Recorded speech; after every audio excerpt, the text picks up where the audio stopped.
Genèse, chapitre 25. Je lis au nom de Jésus. La fin de la vie d'Abraham. Abraham a pris une autre femme. Elle s'appelle Ketura. Elle lui a donné pour fils Zimran, Yoksan, Medan, Madjan, Ishbak et Shua. Yoksan est le père de Saba et de Dédan. De Dédan naissent les Ashurites, les Létushites et les Léomites. Madjan a pour fils Epha, Epher, Hanok, Abida et Elda. Voilà les enfants et les enfants des enfants de Ketura. Abraham donne tous ses biens à Isaac et il fait des cadeaux aux fils de ses autres femmes. Mais pendant qu'il est encore vivant, il les envoie loin de son fils Isaac vers l'est. Abraham a 175 ans quand il meurt. Il quitte la vie après une vieillesse longue et heureuse. Il va rejoindre ses ancêtres déjà morts. Ses fils Isaac et Ismaël l'enterrent dans la grotte de Macpéla. Elle est dans le champ d'Ephron, fils de Soar le Hittite, près de Mamré. Abraham a acheté ce champ au fils de Heth. C'est là qu'on enterra Abraham avec Sarah, sa femme. Après la mort d'Abraham, Dieu bénit son fils Isaac. Isaac habite près du puits de Laï-Roï. La famille d'Ismaël, le fils d'Abraham. Voici la famille d'Ismaël, le fils d'Abraham. Sa mère, c'est Agar, l'esclave égyptienne de Sarah. Voici les noms des fils d'Ismaël suivant l'ordre de leur naissance.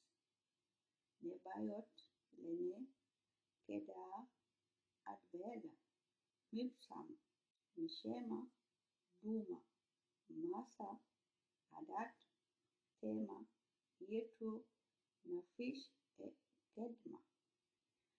Voilà les 12 fils d'Ismaël. Chacun est le chef d'un clan. Ils donnent leur nom à leur village et à leur campement. Ismaël a 137 ans quand il meurt. Ismaël a 137 ans quand il meurt. Il quitte la vie et il va rejoindre ses ancêtres. Les Ismaélites vivent dans la région située entre Avila et Shur. Shur est près de l'Égypte vers Ashur. Ils s'installent donc loin de tous leurs frères. Ses enfants vers Ashur, ils s'installent donc loin de tous leurs frères. Jacob. Rebecca donne naissance à Ésaü et Jacob. Voici l'histoire d'Isaac, le fils d'Abraham. Abraham devient père d'Isaac à l'âge de 40 ans. Isaac prend pour femme Rebecca, fille de Bethuel et sœur de Laban. Tous les deux sont des Araméens de haute Mésopotamie. Mais Rebecca ne peut pas avoir d'enfant. Alors, Isaac prie le Seigneur pour sa femme. Le Seigneur écoute sa prière et Rebecca devient enceinte. Elle attend des jumeaux et ses enfants se donnent des coups dans son ventre. Alors Rebecca se dit, qu'est-ce qui m'arrive? Elle va consulter le Seigneur. Le Seigneur lui dit, il y a 2 nations dans ton ventre. 2 peuples vont naître de toi. L'un sera plus fort que l'autre, et l'aîné servira le plus jeune. Quand le moment d'accoucher arrive, c'est clair, elle a des jumeaux. Le premier qui sort est roux, il est couvert de poils comme la peau d'un animal. On lui donne le nom d'Ésaü. Son frère sort après lui. Il tient le talon d'Ésaü par la main. On lui donne le nom de Jacob. Quand ils naissent, Isaac a 60 ans. Ésaü vend ses droits de fils d'aînesse à Jacob. Les garçons grandissent. Ésaü devient un bon chasseur qui passe son temps dehors. Jacob est un homme tranquille qui reste sous sa tente.